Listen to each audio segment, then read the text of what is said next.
Como vai, meu irmão? Como vai, minha irmã? Tudo bem? Espero que sim. Nós estamos de volta para continuar o nosso estudo na Epístola de Paulo aos Romanos. Hoje nós estudaremos o capítulo 3, com a graça do Senhor, e eu quero convidar você para isso, antes de iniciarmos o nosso exame. Nós oremos. Curva sua cabeça, vamos conversar com o Pai. Senhor nosso Deus, muito obrigado pela sua bênção, pelo seu cuidado, pela misericórdia do Senhor manifesta em Cristo ter morrido pelos nossos pecados e pelo Senhor ter nos chamado, nos atraído para Ti mesmo, pelo fato de estarmos aqui hoje para examinarmos as Escrituras que o Senhor, através do Seu Santo Espírito, concedeu ao nosso irmão, o apóstolo Paulo. Nós clamamos a Ti, ó Deus, que esse mesmo Espírito venha sobre nós, aclarando a nossa mente, aclarando o nosso entendimento, para que possamos, assim, alcançar ao Pai a sabedoria, o entendimento completo da Sua revelação dada através do Teu servo. Nós choramos, nós clamamos em nome de Jesus. Amém. Prosseguindo, então, nós encerramos o estudo do capítulo 2 com o apóstolo Paulo fazendo a afirmação acerca da circuncisão. Ele fazia algumas considerações, demonstrando que a circuncisão, o ato simples, né, da cicatriz do judeu, não o tornava apto, não o tornava justo diante de Deus. Contudo, a prática das boas obras, a prática das obras, daquilo que a lei prescreve, é que o fazia. Então, ele coloca que a incircuncisão dos gentios se tornava circuncisão à medida em que eles se demonstravam piedosos, se demonstravam realmente convertidos, um coração convertido ao Senhor. E ele fecha exatamente falando disso. Ele fecha que judeu não é aquele que é exteriormente, né, referindo-se ao sinal externo da circuncisão, mas é aquele que é internamente, pela circuncisão do coração, através do Espírito. E então ele abre agora o capítulo 3 com algumas objeções, algumas conclusões que poderiam ser tiradas dessa sua afirmação. Ele abre o capítulo 3, verso 1, com a seguinte indagação. Algumas perguntas retóricas que ele vai, ele mesmo respondendo, e assim dando o seu parecer. Qual é, então, a vantagem do judeu? Ou a utilidade da circuncisão? Muita, sob todos os aspectos, principalmente porque aos judeus foram confiados os oráculos de Deus. Nós lemos aqui os versículos 1 e 2. O apóstolo Paulo está fazendo exatamente essa consideração. Ele pergunta, olha, você pode se perguntar então qual que é a validade, qual que é efetivamente a utilidade da circuncisão, visto que ele fecha o capítulo falando que o que vale realmente tem valor é a circuncisão do coração. E aí ele poderia, inclusive, era de se esperar que ele falasse, realmente, não tem valor nenhum. Mas ele fala, tem muita utilidade. E o termo que utiliza aqui, né, ele foi traduzido na minha tradução, na NAA, como vantagem.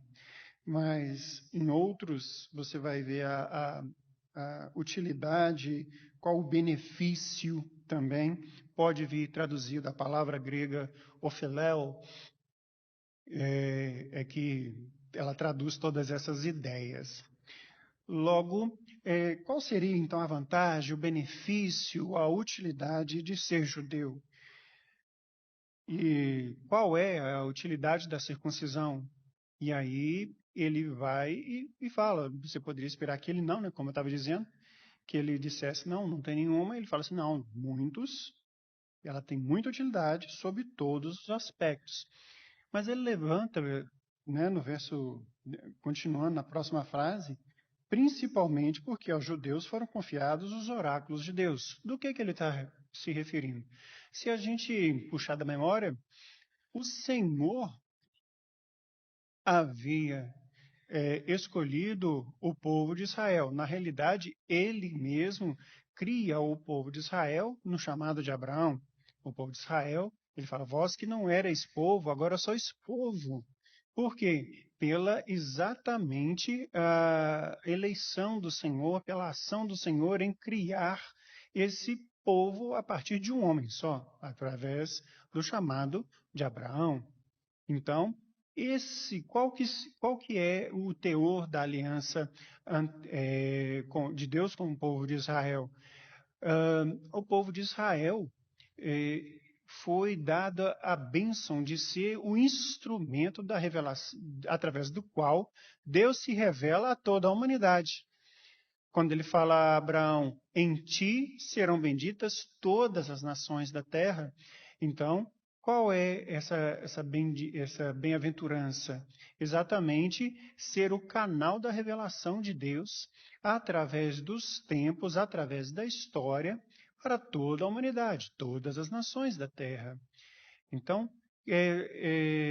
essa é uma grande vantagem, é uma grande utilidade, na verdade, e ele coloca isso. Foram confiados os oráculos de Deus, não somente a revelação através do relacionamento de Deus com o seu povo, através da relação com os patriarcas, mas também dos profetas que trouxeram a vontade revelada de Deus, né, através da sua boca, e são todos de origem judaica. Então, essa é a grande vantagem que Paulo elenca no fato de ser judeu. Verso 3. E então, se alguns não creram, será que a incredulidade deles anulará a fidelidade de Deus?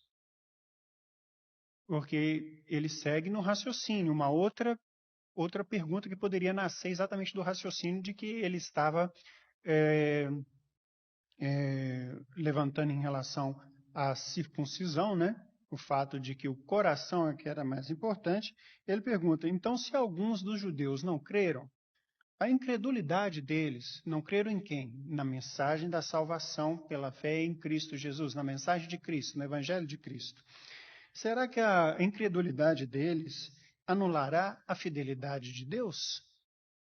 E aí ele mesmo já responde, de modo algum. Seja Deus verdadeiro e todo ser humano mentiroso, como está escrito. E aqui ele cita o Salmo 51, né, o verso 4 do Salmo 51. Para que sejais justificado nas tuas palavras e venhas a vencer quando fores julgado. O que o apóstolo Paulo está falando aqui? Ele fala que não é pelo fato da incredulidade, já que aos judeus foi revelado o oráculo de Deus, foram revelados a lei, revelados as profecias. Então, pelo fato deles não crerem, essa fidelidade do Senhor estaria anulada, né? Já que o fundamento é a fé. E aí Paulo fala, não, né? Ele continua fiel, a promessa dele continua válida. Então, aos judeus é oferecida sempre a oportunidade da salvação, mediante a fé, sempre. Deus não vai anular a sua fidelidade pela incredulidade, em função da incredulidade dos homens.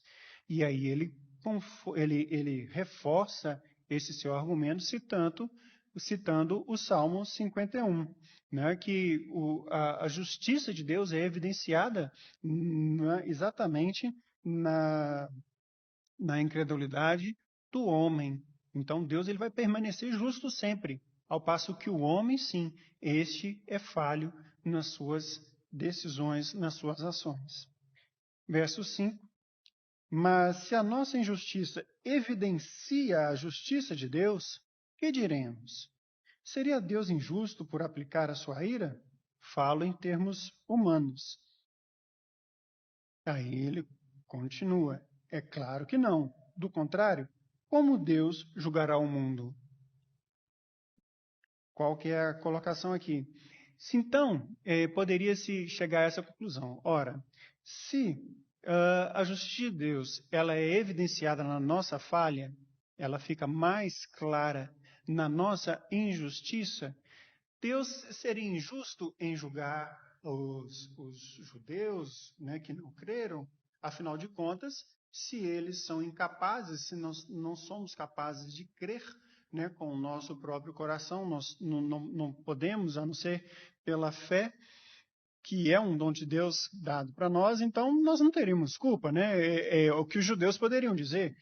Deus está sendo injusto, afinal de contas, se eu não sou capaz de crer nem de cumprir a lei, logo, se Deus derrama sua ira, mesmo como ele poderia ser justo derramando a sua ira num povo que é incapaz de cumprir a sua vontade, não é verdade?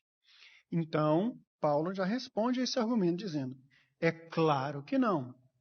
Porque, do contrário, como Deus haveria de julgar o mundo? E quando ele coloca julgar o mundo aqui, ele se refere a todo o mundo gentio, toda a humanidade caída. Né? Ele trata o argumento, né, quanto à situação do judeu para exatamente refletir na situação de toda a humanidade. Então, Paulo ele está querendo aqui, ele está provando aqui o seu argumento de que não há distinção entre judeu e nem entre o gentio, entre judeu e grego, né, que ele vai sempre repetindo. Ora, ele aplica sua ira ao judeu que não crê, porque teve, exatamente porque teve a revelação, os oráculos, toda a demonstração do relacionamento e das benesses do relacionamento de Deus com o povo, e ainda não creu, e aí ele vai derramar também a sua ira sobre o gentio, o ímpio, que pode falar assim, não, mas eu não tive a lei, eu não recebi a lei, mas nós vimos nos capítulos anteriores, nos outros estudos, que o Senhor também se revela através a gente falou da revelação natural, né, que se pode perceber, né, a lei do Senhor, inclusive gravada no nosso coração. Se você voltar aí nos nossos estudos, você vai ver isso quando nós examinamos o capítulo 2. Seguindo, verso 7. E se a minha mentira faz com que aumente a verdade de Deus para a sua própria glória, porque ainda sou condenado como pecador. Então, ele continua fazendo essas perguntas retóricas, né? Um judeu poderia dizer, então se a minha mentira faz com que aumente a verdade de Deus, né, e a sua glória, porque ainda sou condenado como pecador? Ou seja, ele está exatamente reforçando aquela pergunta, né, que nós levantamos. E por que não dizemos, como alguns... ele mesmo fala, né? Ele seguindo aqui. E por que não dizemos, como alguns caluniosamente afirmam que fazemos, pratiquemos o que é mal para que nos venha o que é bom? A condenação deles é justa. Então, o Paulo aqui ele voltou ainda naquela ideia do quiasmo, né? Ele apresenta o argumento A, que é o ímpio tentando se eximir, né? O ímpio judeu tentando se eximir de culpa pelo fato de ser pecador. Ele mostra isso no verso 5. Ele responde no verso 6, o argumento B. Ele volta ao argumento A, ele reforça, né? Poderia também se perguntar isso no verso 7, né? E fecha no verso 8, amarrando, né, o argumento B, que é exatamente que Deus, a justiça de Deus, ela se revela tanto para um e para outro, e por isso Deus não é injusto, porque ambos conhecem, seja pela revelação geral, seja pela revelação específica da lei, dos oráculos de Deus, conhece o Senhor e tem a oportunidade. Né? E aí ele fala que a resposta no verso 8 é um argumento que muitos judeus, né, levantaram a respeito da pregação de Paulo, porque ele fala assim, e porque não dizemos como alguns caluniosamente, ele fala assim, estão levantando essa calúnia, estão dizendo que eu falo isso, né, eles caluniosamente levantam que eu digo isso, né, pratiquemos o que é mal para que nos venha o que é bom, né? Os adversários judeus de Paulo o acusavam de pregar essa graça barata, que seria o fato de que, pelo fato de Deus ser exaltado pela nossa falha, né, a justiça de Deus fica evidenciada pela nossa falha, logo diziam que Paulo falou assim, então vamos pecar que quanto mais nós pecarmos, né, ele há de ser mais exaltado, né? Nós vamos ver, ele vai tratar disso mais na frente, né? Quando ele vai tratar mais especificamente desse argumento, lá no capítulo 9 a 11, entre o capítulo 9 e 11, nós vamos ver isso mais adiante. E aí ele fecha, a condenação destes é justa. Destes quem? Dos que caluniosamente falam que ele prega uma graça barata, que ele não está falando isso, que devemos pecar para que aí seja mais abundante a graça sobre nós. Ele não está dizendo isso, pelo contrário, ele está falando que o pecado ele realmente evidencia a justiça de Deus, mas que Deus há de recompensar justamente todas as nossas ações, né, inclusive os nossos pecados. Então ele fecha agora o argumento, né? Nós vimos que no capítulo 2 ele inicia com a injustiça dos gentios, depois ele vai para a injustiça, ele vem para a injustiça dos judeus, e aí ele faz levanta essas possíveis objeções, essas possíveis questões e responde a elas, e a partir do verso 9 ele faz uma conclusão. Judeus, gentios, todos nós somos pecadores, né? Aquilo que nós já vimos falado no último estudo, a depravação total do homem. Verso 9. O que se conclui? Temos nós alguma vantagem? Não, de forma alguma. Pois já temos demonstrado que todos, tanto judeus como gregos, estão debaixo do pecado, como está escrito. Não há justo, nenhum sequer. Não há quem entenda, não há quem busque a Deus. Todos se desviaram e juntamente se tornaram inúteis. Não há quem faça o bem, não há um sequer. A garganta deles é sepulcro aberto. Com a língua enganam. Veneno de víbora está nos seus lábios. A boca deles está cheia de maldição e amargura. Os seus pés são velozes para derramar sangue. Nos seus caminhos há destruição e miséria. Eles não conhecem o caminho da paz. Não há temor de Deus diante dos seus olhos. Aqui é uma compilação que Paulo faz, nós lemos aqui até o verso 18. É uma compilação que Paulo faz de vários textos do Antigo Testamento. Ele inicia denunciando a nossa condição pecaminosa. Não há um justo, não há um sequer. Isso aí é o Salmo 14, né, que se repete no Salmo 53. E aí ele segue, né? Não há quem entenda, não há quem busque a Deus. Então, ainda seguindo no Salmo 14, no Salmo 53, e aí ele vai. Não há quem busque a Deus. Todos se desviaram e juntamente se tornaram inúteis. Não há quem faça o bem, não há um sequer. Né? E essa citação, né, esses 3 versículos, são citações do Salmo 14, e que são repetidos no Salmo 53. Né? Tem também ali não há quem entenda, não há quem busque a Deus, que tem uma citação em Eclesiastes também, que é uma compilação que também cita literalmente esses versos. E aí depois ele começa a explorar um outro aspecto. Então todos estão nessa condição pecaminosa. Ele cita o discurso, os pecados da língua. Ele olha como é que ele abre o verso 13. A garganta deles é sepulcro aberto. Isso é o Salmo 5. né? O verso 5:10. Com a língua enganam, veneno de víbora está nos seus lábios, né? Veneno de víbora já é uma citação do Salmo 140. A boca deles está cheia de maldição e amargura. Então, mais uma vez, ainda ele vai seguindo na condição do discurso dos pecados da língua, do discurso pecaminoso.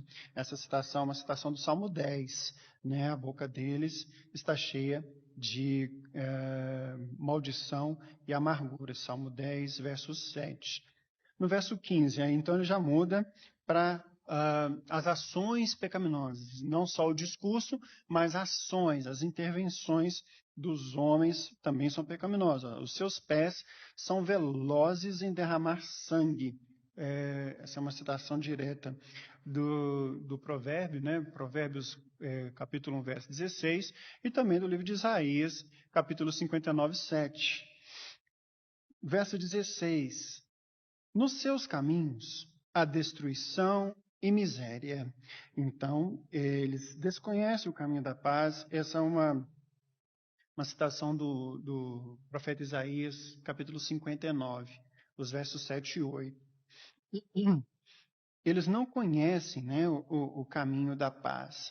Os seus caminhos, a destruição e miséria, eles não conhecem o caminho da paz. E aí ele fecha com um resumo geral. Não há temor de Deus diante dos seus olhos. É uma citação do Salmo 36, verso 1. Então, o que nós vemos aqui? Nós vemos o Paulo fazendo uma compilação, uma citação de vários escritos de sabedoria. Todos são escritos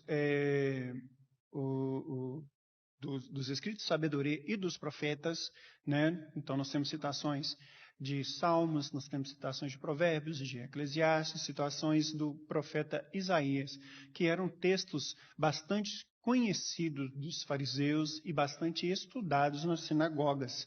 Então, ele fundamenta esse texto aqui para exatamente demonstrar, não somente ao gentio, mas especificamente ao judeu, que todos pecaram. Não há um justo, não há um sequer. O verso 19. Ora, sabemos que tudo o que a lei diz é dito aos que vivem sob a lei. Então, ele coloca tudo que a lei diz é dito aos que vivem sobre a sua égide, para que toda boca se cale e todo mundo seja culpável diante de Deus. Uma colocação que isso, até aqui ele está falando, né, nós vimos que ele está fundamentando o seu argumento para os judeus, mas ele está demonstrando que não somente ele, mas a lógica de Paulo é de que se os judeus que receberam os oráculos de Deus não foram capazes de cumprir a lei, ou seja, tudo que a lei é dito para aqueles que vivem sobre a lei, então está se referindo aos judeus e eles não conseguiram, então que dirá os gentios? Então não há quem vai escapar, né, do julgamento de Deus e de ser encontrado em falta diante de Deus. Olha, vocês receberam a lei e foi recebido e foi dado para vocês que vivem, mas todo mundo seja culpado diante de Deus, porque ninguém, ele fecha, por isso ele vira o verso 20, porque ninguém será justificado diante de Deus por obras da lei, pois pela lei vem o pleno conhecimento do pecado. Então, ele coloca que não haveria uma maneira do homem se justificar simplesmente por cumprir as obras da lei. Primeiro, porque ele não é capaz de cumprir, né? Nem o judeu, tampouco o gentio, né? E que essa lei, na realidade, ela revela, pelo fato de ninguém conseguir ser apto, ter condições de cumprir essa lei, né? Pelo fato de ser um pecador, só revela exatamente o nosso pecado. E aí ele fecha e é um discurso que deixa todo mundo sem esperança. Então todo mundo está condenado, estamos perdidos. né, um leitor, ele vai chegar na conclusão aqui, seja ele judeu, seja ele gentio, ele vai falar assim, estou perdido, completamente perdido. Aí Paulo vem e apresenta um do texto cerne, dos objetivos principais das Escrituras, né? Que é a justificação pela fé em Cristo. Aí ele vai e fala, mas agora, sem lei, a justiça de Deus se manifestou, sendo testemunhada pela lei e pelos profetas. Então ele abre aqui, né, a justiça de Deus. Quem é a justiça de Deus manifesta? Jesus. A justiça de Deus é manifesta em Cristo, né? Ele fala assim, sem lei, o Senhor Jesus e cumpre, não revoga, mas ele cumpre a lei. Então, a justiça de Deus, ela manifesta sendo testemunhada por quem? Pela lei. Ele coloca aqui, você vai ver que na sua Bíblia vai estar a lei e os profetas. Exatamente, ele está se referindo aos escritos, né? Os escritos dos judeus que eles tanto guardavam, tanto eles tinham apreço. Então, a lei e os profetas, a Torá, os 10 mandamentos e os escritos, os profetas, toda a revelação, ela se cumpre exatamente na manifestação da justiça de Deus em Jesus Cristo. Ele segue. É a justiça de Deus, mediante a fé em Cristo, para todos e sobre todos os que creem, porque não há distinção. Então, a morte de Cristo, a sua vida, a sua morte, a expiação, ela é para todos, ela é eficaz para todos os que creem. Me lembro aqui, então, qual que é o ingrediente? A fé no sacrifício de Cristo. É necessário que se creia que o sacrifício de Cristo, ele é suficiente e eficaz. O próprio Jesus compara essa situação com a situação da serpente de bronze no deserto, né? Dentre as várias rebeliões, as várias murmurações dos judeus, houve um dado momento em que, isso está lá em Números, salvo engano, Números capítulo 22, em que os judeus murmuravam exatamente por conta da condição deles no deserto, né? O maná já não estava bom, eles falavam que a comida era ruim, que o maná era ruim. Eles não tinham que plantar, não tinham que preparar, não tinham que amassar, não tinham que cozer, estava pronto para poder comer, mas era ruim, né? E aí eles murmuram e o Senhor faz subir serpentes. E essas serpentes estavam picando o povo e eles estavam morrendo envenenados. E eles clamam a Moisés e o Senhor orienta Moisés, faz uma serpente de bronze e coloca sobre uma haste, e todo aquele que for picado pelas serpentes aí do deserto, basta olhar para essa serpente de bronze e ficará curado. Qual o princípio? Bastava olhar. Mas qual tipo de olhar?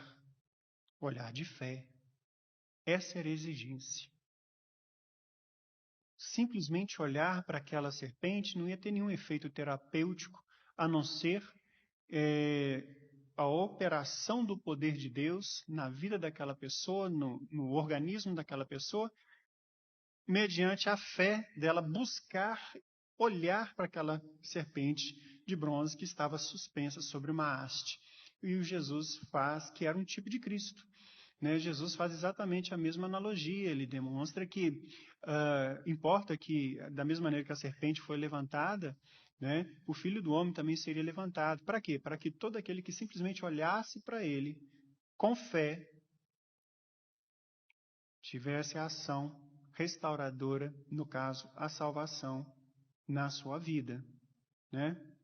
E é interessante se a gente continuar examinando a história dessa serpente, Neustã é o nome dela, você vai ver isso em Números, Segundo Reis, capítulo 18, né? Neustã é o nome que os judeus deram para ela. Os judeus, de tão idólatras, eles passam a cultuar essa serpente.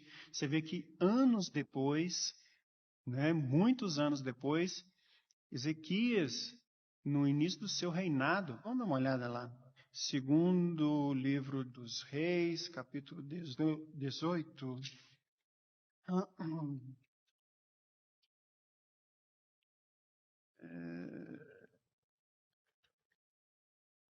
19, 18, olha só. No terceiro ano do reinado de Oséias, filho de Elá, o rei de Israel, Ezequias, filho de Acás, rei de Judá, começou a reinar. Tinha 25 anos de idade quando começou a reinar, e a mãe dele se chamava Abi, e era filha de Zacarias. Ezequias fez o que era reto diante dos olhos do Senhor, segundo o que Davi, seu pai, havia feito. Removeu os lugares altos, quebrou as colunas e derrubou o poste da deusa Aserá. E também fez em pedaços a serpente de bronze que Moisés havia feito. Os filhos de Israel a chamavam de Neustã. E até aquele dia lhe queimavam incenso. Ou seja, de tão idólatra, o povo de Israel passa a cultuar a serpente. Eles não entenderam que o elemento não era a serpente, o elemento era a fé. E é exatamente o mesmo argumento que Paulo está levantando aqui. Não é a lei, não é a tábua da lei, mas o elemento é a fé, a confiança na lei, a confiança na justiça de Deus. Então, ele segue o seu argumento, né, no verso 24, no verso 22, na parte B, porque ele fala, para todos e sobre todos os que creem, pois não há distinção. E aqui vem um texto bastante conhecido, né? Certamente, se não estiver marcado na sua Bíblia, você vai marcá-lo agora, com certeza. Pois todos pecaram e carecem da glória de Deus. Então, ele reafirma, né, que não há justo, não há um sequer. Todo mundo carece da glória de Deus.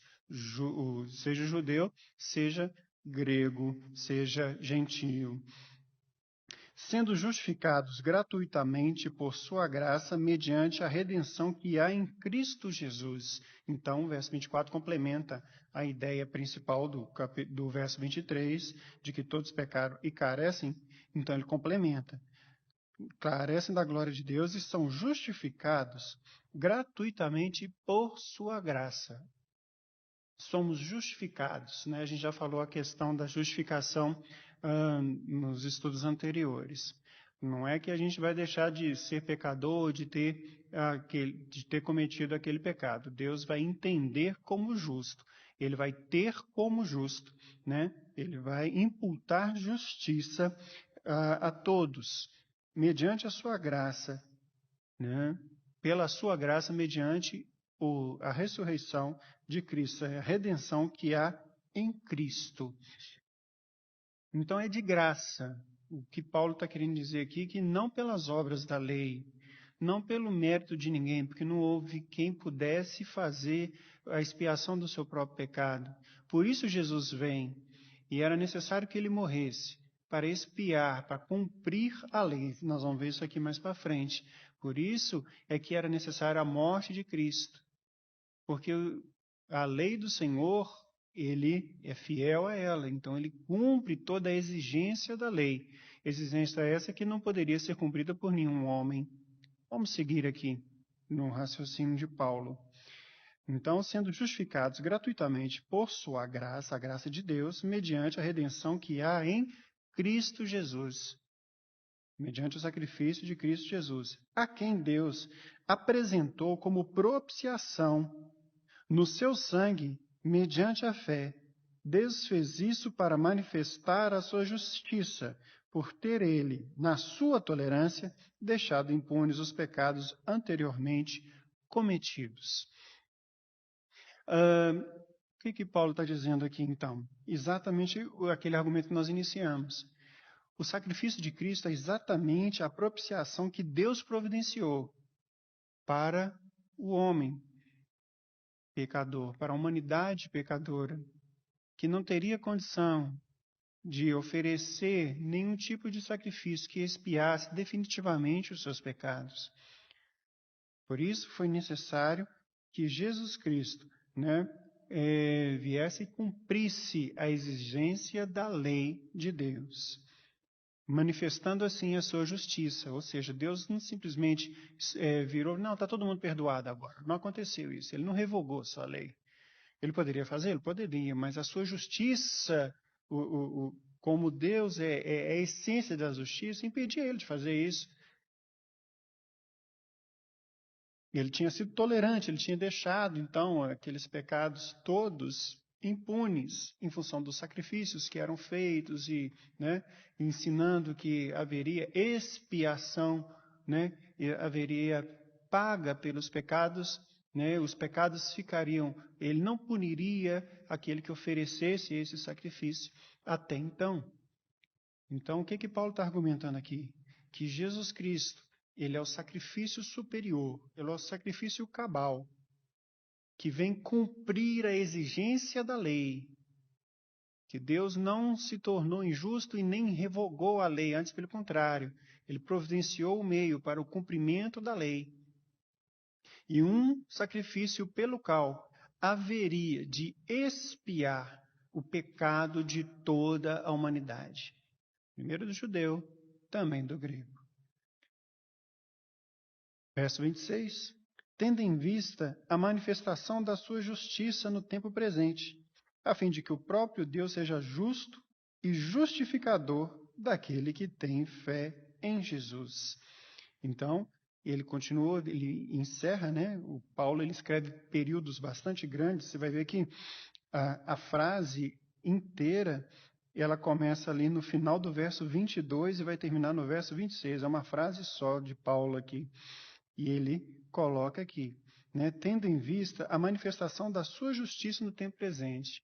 A manifestação da justiça de Deus no tempo presente, que ele estava se referindo àquele tempo, mas vale para nós também, porque nós ainda estamos aguardando, nós estamos nesse período em que Jesus, a sua justiça, o seu sacrifício, ainda é eficaz, ainda está acessível. Vai haver um momento em que esse sacrifício ele não vai estar mais acessível. O que isso quer dizer?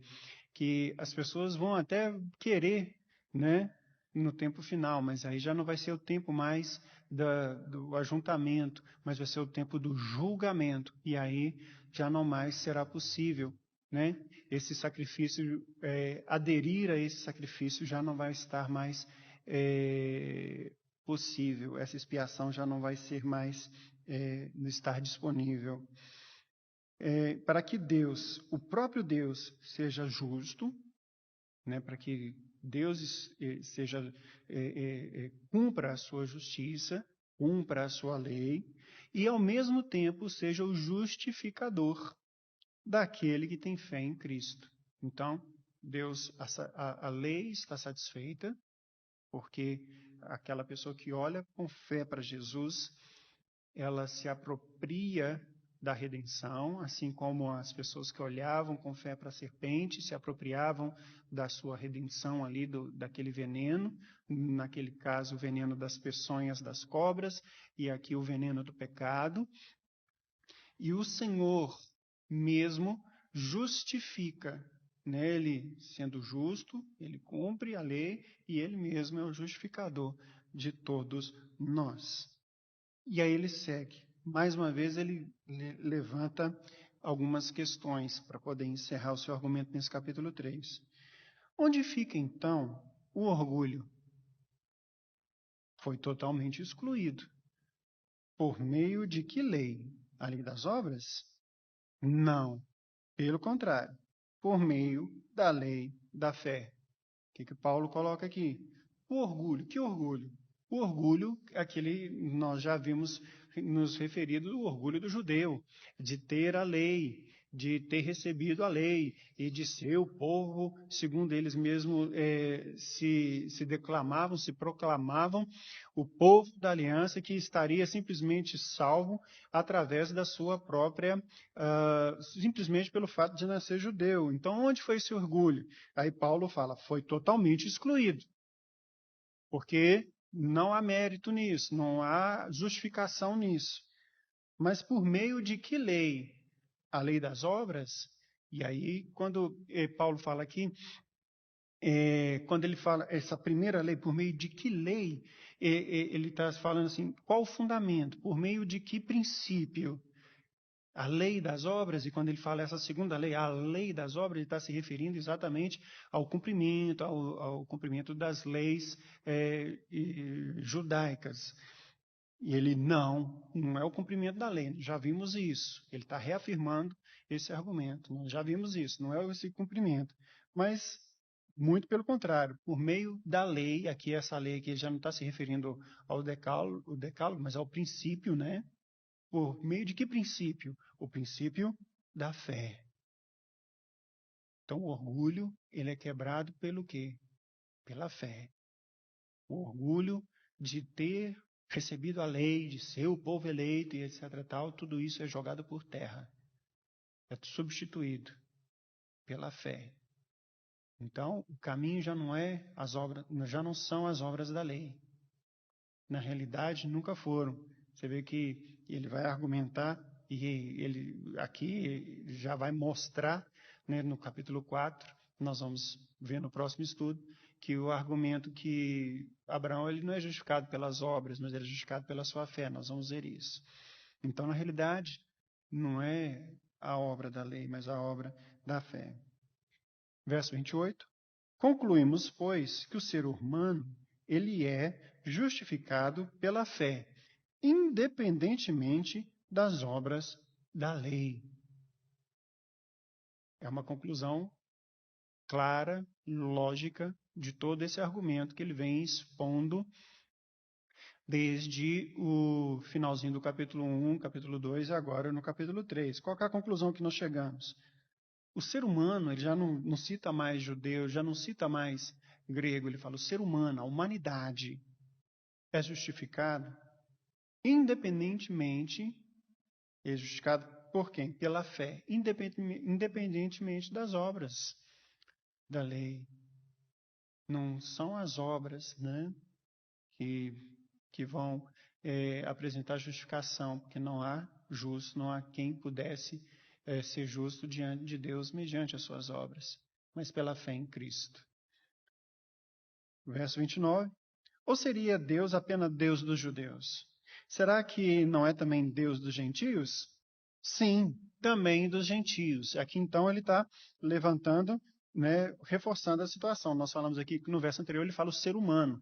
Então ele mostra que ou seria Deus apenas Deus dos judeus, ou seja, toda essa mecânica de cumprimento da lei e de redenção pela fé estaria somente disponível para os judeus? Não. É Deus apenas dos judeus? Não. Deus é também, sim, afirma Paulo aqui no verso 29, Deus dos gentios. Ele é Deus de toda a humanidade, ele é Deus de todo o universo. Visto que Deus é um só, o qual justificará o circunciso a partir da fé e o incircunciso por meio da fé. E aqui é interessante o jogo de palavras que ele utiliza, né? Ele fala que, olha, ele vai justificar o circunciso, o judeu, a partir da fé. A partir da fé em... Qual seria a fé dos judeus? Que se exigiria? Está cumprida a lei e eu preciso crer em Cristo. Então, a partir da fé. E aos gentios por meio da fé. Porque os gentios não têm conhecimento da lei, ele simplesmente vai crer em Cristo como sendo o Salvador do mundo perdido. Então, por meio, através da fé. Ele fecha aqui então o versículo 31, Anulamos então a lei por meio da fé? De modo algum. Pelo contrário, confirmamos a lei. Nós já falamos a esse respeito. Paulo aqui então ele encerra o seu argumento nesse capítulo, mostrando que na realidade não está sendo, Deus não revogou a lei, não anulou a lei, antes pelo contrário, ele vem cumprir a lei. O princípio da lei, ele é um princípio eterno. Sem remissão, sem derramamento de sangue, não há remissão de pecados. Não há justificação. Para que haja justificação, para que haja expiação, deve haver derramamento de sangue, deve haver uma expiação pelo pecado. Contudo, ele prova, com seu argumento, que todos os meios utilizados pelos homens eles não são eficazes. E que aqueles que não tinham conhecimento dessa lei não teriam acesso a essa redenção. Logo, Jesus, Deus providencia o Cordeiro que vai cumprir toda a lei.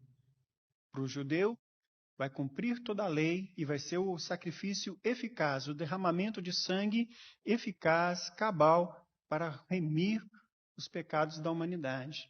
E para o gentio, que não cumpria, que não tinha conhecimento dessa lei, vai ser o meio através do qual ele vai poder ter os seus pecados expiados. Seus pecados vão ser transferidos para a cruz de Cristo. Cristo se fez pecado, se fez maldito. Eu estava lendo recentemente,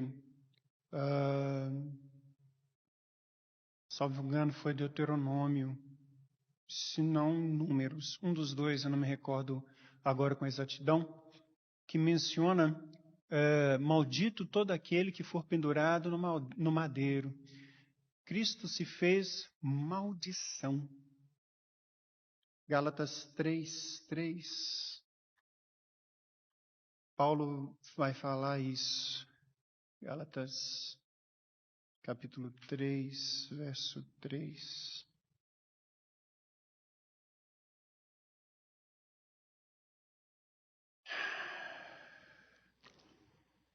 Sofrer com os irmãos, será que aquele espelho não confundiu o texto? Aqui ele está falando do Espírito Santo. Fugiu aqui o meu argumento, mas é exatamente isso. Lá no madeiro, inclusive é exatamente a ordenança que faz referência a Gálatas, que fala assim, olha, que aquele que for pendurado no madeiro deve ser sepultado no mesmo dia, ele não deve, ele tem que ser sepultado antes não deve passar a noite pendurado no madeiro. Então, Cristo se fez maldição, se fez maldito. Aquele que era todo justiça, que não conheceu o pecado, se fez maldito, não pelo pecado dele, pela transgressão dele, mas pela nossa. Ele foi crucificado, morto, sepultado pelas nossas mãos, judeus e gentios. Padeceu pela condenação dos judeus, sob o poder dos gentios, dos romanos, para expiar o pecado de todos e assim ser a nossa união com Deus, o canal da nossa união com Deus. Louvado seja o nome do nosso Senhor e Salvador Jesus Cristo. Nós encerramos aqui o nosso estudo desse capítulo e em breve nós retornaremos com o estudo do capítulo 4. Vamos orar? Deus, muito obrigado por Jesus. Muito obrigado porque o seu Filho se fez maldição. O seu Filho, que é toda justiça, em que não há pecado, não há sombra de transgressão, levou sobre si a culpa do nosso pecado, do meu e de toda a humanidade, para permitir que nós pudéssemos novamente ter acesso ao Senhor. Espírito Santo, revela essa graça continuamente no nosso coração, para que possamos, assim, entender a dimensão daquilo que foi feito por nós e, assim, nos regozijar por tão grande salvação. Essa é a nossa oração que te fazemos em nome de Cristo. Amém.